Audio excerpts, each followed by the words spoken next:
অবশেষে স্বজনদের কাছে ফিরলেন ৩৩ দিন সোমালীয় জলদস্যুদের হাতে জিম্মি থাকা বাংলাদেশি জাহাজ এমভি আব্দুল্লাহর ২৩ নাবিক। অক্ষত অবস্থায় তাদের ফিরে পেয়ে আনন্দে ভাসছেন স্বজনরা।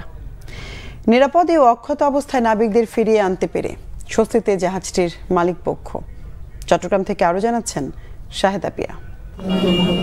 সোমালীয় জলদস্যুদের হাতে বাংলাদেশি পতাকাবাহী জাহাজ এমভি আব্দুল্লাহ জিম্মি হলে উদ্বেগ উৎকণ্ঠায় প্রতিটি দিন কাটে জাহাজটির জিম্মি নাবিকদের স্বজনদের।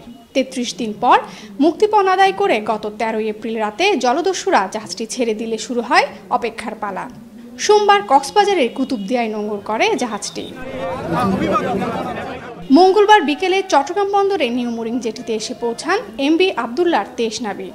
জাহানমণি ৩ নামের একটি লাইটারের জাহাজে করে তাদের কুতুবদিয়া থেকে চট্টগ্রাম বন্দরে নিয়ে আসা হয়।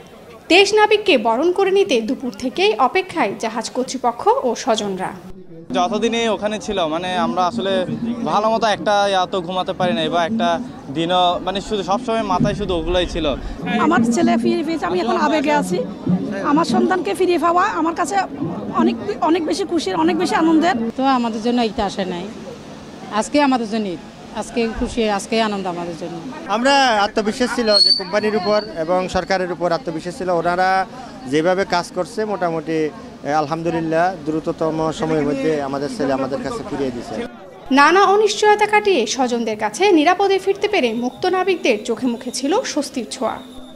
আমাদের প্রত্যেকটা ডিপার্টমেন্ট এসআরের যতটা ডিপার্টমেন্ট কর্মকর্তা কর্মচারী আছে প্রত্যেকটা ডিপার্টমেন্ট থেকে আমরা সাপোর্ট পাইছি। আমাদের একটা কনফিডেন্স ছিল আমাদের কোম্পানি আমাদেরকে সারাই নিয়ে আসবে। মাত্র ১ মাসের মধ্যে আমরা মুক্ত আসতে পারছি, তাই একটা আল্লাহর রহমত, সবার দোয়া, আলহামদুলিল্লাহ। এদিকে মুক্তিপণের অর্থের চেয়ে স্বল্প সময়ের মধ্যে নাবিকদের অক্ষত অবস্থায় ফিরিয়ে আনতে পারাটাকে বড় করে দেখছেন জাহাজটির মালিক পক্ষ। আলহামদুলিল্লাহ, জাহাজটাকে সাধারণত যে সময় লাগে তার অনেক কম সময়ের মধ্যে আমরা ওদেরকে নিয়ে এসেছি, এবং প্রত্যেকটা নাবিকই সুস্থ, মানসিকভাবে সুস্থ, শারীরিকভাবে সুস্থ, এবং সব দিক দিয়ে তার সুস্থ আছে, যেটা নাকি আমরা দুবাই থেকে ওদের সাথে কথা বলে সব দেখেছি। দুটো জাহাজ খালি বাংলাদেশের হয়েছে, কিন্তু এছাড়া আর বাকি যতগুলো জাহাজ হয়েছে সবগুলো তো বিদেশি, এবং তারা তো আপনার ফরেন স্ট্যান্ডার্ডস মেনটেন করেই চলছিল। সো এটা বাংলাদেশি বিষয় না, এটা একটা ইন্টারন্যাশনাল বিষয়, এবং আমরা পুরো ইন্টারন্যাশনাল শিপিং কমিউনিটি একসাথে মিলে এটাকে প্রতিহত করার জন্য যা যা করা সম্ভব আমরা সবাই একসাথে প্রচেষ্টা করে যাচ্ছি। এটা একটি দস্যু দল, এদেরকে আসলে প্রতিহত করতে হবে, এবং এটা সম্মিলিতভাবে করব আমরা। আফ্রিকার দেশ মোজাম্বিকের মাপ্তু বন্দর থেকে ৫৫,০০০ টন কয়লা নিয়ে দুবাই যাওয়ার পথে গত ১২ মার্চ ভারত মহাসাগরে ২৩ নাবিক সহ বাংলাদেশি জাহাজ এমভি আব্দুল্লাহকে জিম্মি করে সোমালীয় জলদস্যুরা। শাহেদা পিয়া, বাংলা ভিশন, চট্টগ্রাম।